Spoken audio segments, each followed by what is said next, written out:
ইসলামী ছাত্র আন্দোলন বাংলাদেশ প্রত্যেকটা বিশ্ববিদ্যালয়ে সকল ঘরানার মত পথের ছাত্রদের নিয়ে সহাবস্থানে কিভাবে থাকতে হয় এটি ইসলামী ছাত্র আন্দোলন বাংলাদেশ ফিরিয়ে দিয়েছে।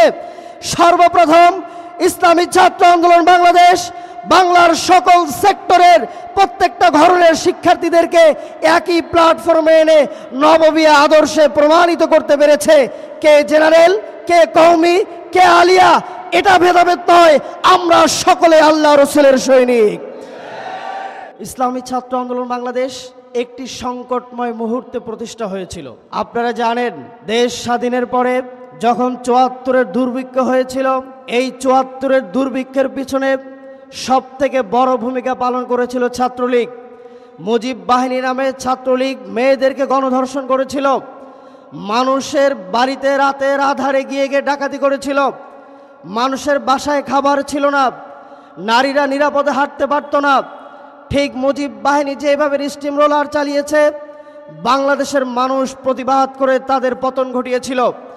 এরপরে যখন জিয়াউর রহমান এই দেশের শাসন ক্ষমতায় এসেছে, ঠিক একইভাবে তার ক্ষমতাকে আধিষ্ঠিত করবার জন্য জেল রুলস ভঙ্গ করে আসামিদের কন্ডেম সেলে না রেখে প্রতি রাতে শত শত ফাঁসির রায় কার্যকর করা হতো।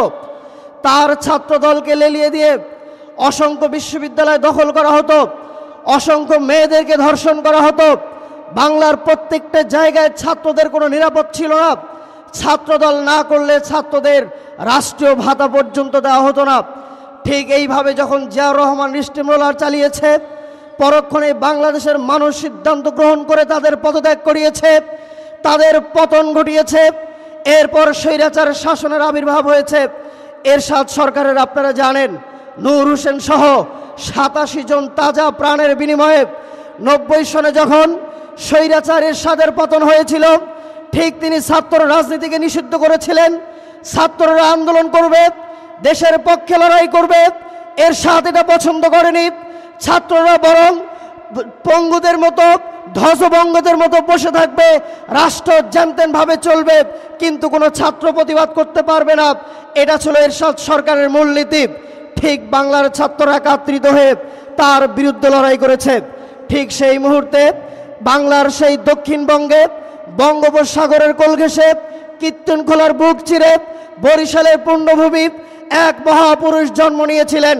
তিনি দেখলেন বাংলাদেশের ছাত্ররা ক্ষমতার সিঁড়ি হিসেবে ব্যবহৃত হচ্ছে, তাদের রাজনীতি থেকে দূরে রেখে অসত্যের রাজনীতির সাথে জড়িয়ে দেওয়া হচ্ছে, ধ্বংসের রাজনীতির সাথে জড়িয়ে দেওয়া হচ্ছে, তাদের রাষ্ট্রের বিপক্ষে একটি বিরোধী শক্তি হিসেবে তৈরি করা হচ্ছে। রাষ্ট্র যখন ভিন্ন পথে যাচ্ছে, ছাত্ররা সত্যের প্রতিবাদ করলে তাদের জঙ্গিবাদ আখ্যা দেওয়া হচ্ছে, তাদের নৈরাজ্যকারী হিসেবে আখ্যা দেওয়া হচ্ছে। ঠিক সেই মুহূর্তে তিনি এই বাংলার রাখাল রাজা ছিলেন, তিনি ছিলেন আধ্যাত্মিক জগতের মহারাজা, তিনি ছিলেন অলিকুল শিরোমণি। তিনি বাংলাদেশের প্রত্যেকটা ছাত্রকে নিজের সন্তানের মতোই ভাবতেন। ঠিক সেই জায়গা থেকে ১৯৯১ সালের ২৩ আগস্ট ইসলামী ছাত্র আন্দোলন বাংলাদেশ তিনি প্রতিষ্ঠা করেছেন। প্রিয় ভাইয়ের আমার, বলতে পারেন ইসলামী ছাত্র আন্দোলন বাংলাদেশ কি দিয়েছে? ইসলামী ছাত্র আন্দোলন বাংলাদেশ সবার প্রথম বাংলাকে যেটি দিয়েছে সেটি হলো সুষ্ঠু ধারা রাজনীতি ফিরিয়ে দিয়েছে। ইসলামী ছাত্র আন্দোলন বাংলাদেশ প্রত্যেকটা বিশ্ববিদ্যালয়ে সকল ঘরানার মত পথের ছাত্রদের নিয়ে সহাবস্থানে কিভাবে থাকতে হয় এটি ইসলামী ছাত্র আন্দোলন বাংলাদেশ ফিরিয়ে দিয়েছে। সর্বপ্রথম ইসলামী ছাত্র আন্দোলন বাংলাদেশ বাংলার সকল সেক্টরের প্রত্যেকটা ঘরের শিক্ষার্থীদেরকে একই প্ল্যাটফর্মে এনে নববিয়া আদর্শে প্রমাণিত করতে পেরেছে।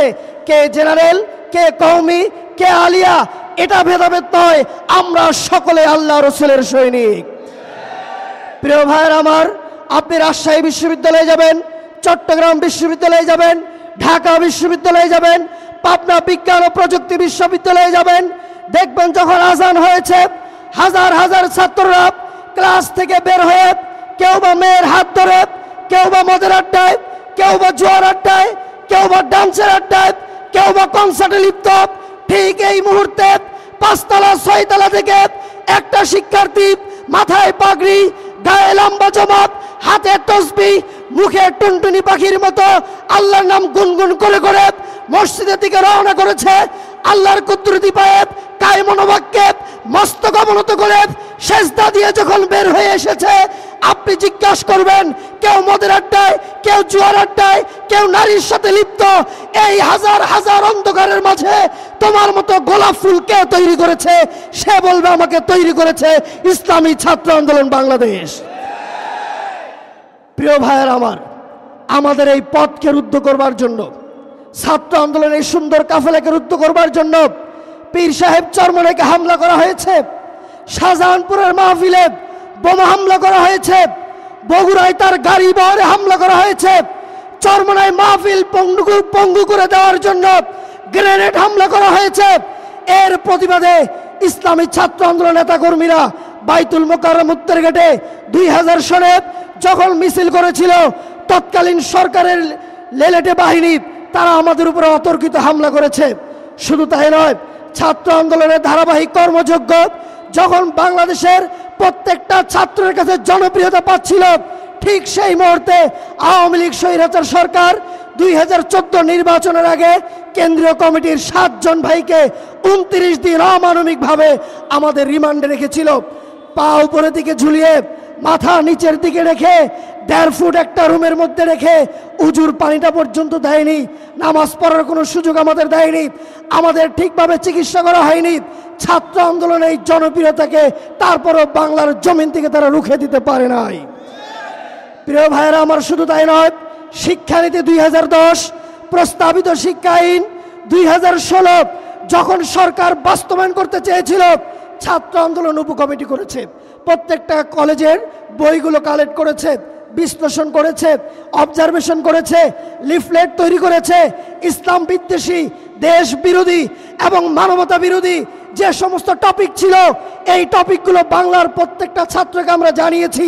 আমাদেরই আন্দোলনের কারণে সরকার বাধ্য হয়েছে শিক্ষানীতি 2016 বাতিল করতে। শুধু তাই নয়, শিক্ষা আইন 2021, শিক্ষা পাঠ্যক্রম 2023 যখন বাস্তবায়ন করতে চেয়েছিল, প্রত্যেকটা পাতায় পাতায় ইসলামকে বাদ দিয়ে যখন গণতন্ত্র এনেছে, ইসলামকে বাদ দিয়ে যখন লেনিনের আদর্শ এনেছে, মহানবীর আদর্শ বাদ দিয়ে যখন কার্ল মার্ক্সের আদর্শ এনেছে, আল্লাহ রসুলের তরিকা বাদ দিয়ে যখন হিন্দুত্ববাদীর তরিকাগুলো ঢুকিয়েছিল, ঠিক ইসলামী ছাত্র আন্দোলন বাংলাদেশ সরকারকে আলটিমেটাম দিয়েছিল, প্রত্যেকটা ছাত্রদেরকে নিয়ে প্রত্যেকটা বিশ্ববিদ্যালয়ে মানববন্ধন করেছে, প্রত্যেকটা জেলায় জেলায় গণমিছিল করেছে। সরকার বাধ্য হয়েছে সেই সিলেবাস বাতিল করতে। শুধু তাই নয়, আপনারা জানেন 18 সালে যখন ডাকসু নির্বাচন হয়, ঢাকা বিশ্ববিদ্যালয়ে পরিকল্পিতভাবে ইসলামী রাজনীতি তারা নিষিদ্ধ করেছিল। 28 বছর পর্যন্ত ঢাকা বিশ্ববিদ্যালয়ে নারায়ে তাকবীর স্লোগান ছিল না। আমরা বলেছিলাম ডাকসু নির্বাচনে ইসলামী ছাত্র আন্দোলন বাংলাদেশ পুরো প্যানেলে অংশগ্রহণ করবে। আমাদেরকে বলা হলো ধর্মভিত্তিক কোনো রাজনীতি এখানে চলবে না। আমরা বললাম এই সংবিধান ধর্মভিত্তিক রাজনীতির স্বীকৃতি দিয়েছে, ঢাকা বিশ্ববিদ্যালয় এই সংবিধানের বাহিরে নয়। আপনি যদি আমাদেরকে এখানে রাজনীতি করার সুযোগ না দেন, আমরা আপনাকে জানিয়ে দিতে চাই যে এই বিশ্ববিদ্যালয় মুসলমানদের জমিতে হয়েছে, যেখানে লেনিনের আদর্শ চলবে, কার্ল মার্ক্সের আদর্শ চলবে, ধর্মনিরপেক্ষবাদের আদর্শ চলবে, গণতন্ত্রের আদর্শ চলবে। আল্লাহ রসুলের আদর্শ যদি চলতে না দেওয়া হয়, হাইকোর্টে রিট করে আপনার বিরুদ্ধে আমরা মোকাবেলা করব। তারা বাধ্য হয়েছিল, আমাদের সুযোগ দিয়েছিল, পুরো প্যানেলে আমরা নির্বাচন করেছিলাম। সুষ্ঠু নির্বাচন হলে ছাত্র আন্দোলনের অসংখ্য প্রার্থী বিজয় লাভ করত, কিন্তু আওয়ামী স্বৈরাচারের আমলে কোনো নির্বাচনই সুষ্ঠু হয়নি, এটা আপনারা ভালো করেই জানেন। প্রিয় ভাইয়ের আমার, আপনাদের এই যে রূপপুর পাবনায় শুধুমাত্র আবাসিক ভবনের জন্য 169 কোটি টাকা বাজেট দেওয়া হয়েছিল। তারা এমনভাবে দুর্নীতি করেছে, তাদের একটা রুলস আছে, 30 কোটি টাকা যদি খরচ করে কোনো মন্ত্রণালয়ের অনুমতি লাগবে না। এই 129 কোটি টাকা একটা আবাসিক ভবনে আসবাবপত্র কিনবার জন্য, যেখানে হাজার হাজার মানুষ না খেয়ে মারা যায়, যেখানে টাকার অভাবে মা বোন বেশ্যাবৃত্তির লাইসেন্স নিয়ে বেশ্যাবৃত্তি করছে, অসংখ্য ছাত্ররা ঝরে পড়ছে, শিক্ষার মান তলানিতে গিয়েছে। ঠিক এই পাবনা রূপপুরে শুধুমাত্র আসবাবপত্র কিনবার জন্য 169 কোটি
উদ্দেশ্যে যেভাবে ছাত্রদেরকে বেতন রাষ্ট্র থেকে দেওয়া হবে, বাংলার জমিনে প্রত্যেকটা শিক্ষার্থীর পড়াশোনা বেতন রাষ্ট্র থেকে দিতে হয়।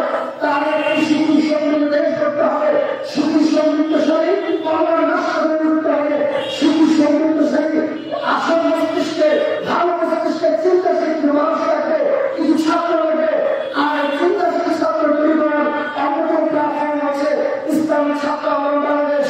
আপনি ইসলামী ছাত্র আন্দোলন বাংলাদেশ করুন, আপনার মুরব্বী যারা আছেন, আপনার ছেলে, আপনার ভাতিজা, আপনার ভাগিনা, আপনার নাতিকে ইসলামী ছাত্র আন্দোলনে নিয়ে যান। আমরা একটা আসল মানুষের তাই তৈরি করবো, প্রকৃতপক্ষের মানুষের তৈরি করবো, প্রকৃত নাগরিক হিসেবে তাকে আমরা তৈরি করবো। তাকে আমরা সোনার মানুষ তৈরি করে এই বাংলাদেশ থেকে সোনার বিশ্ব পরিণত করতে চাই। সমস্ত ছাত্ররা যারা আপনার যাবে বললো একটা আওয়াজ করে তুলতে হবে, একটা নৈরাজ্যতার গোষ্ঠী ক্যাম্পাস ছাত্র রাজনীতি নিষিদ্ধ চাচ্ছে।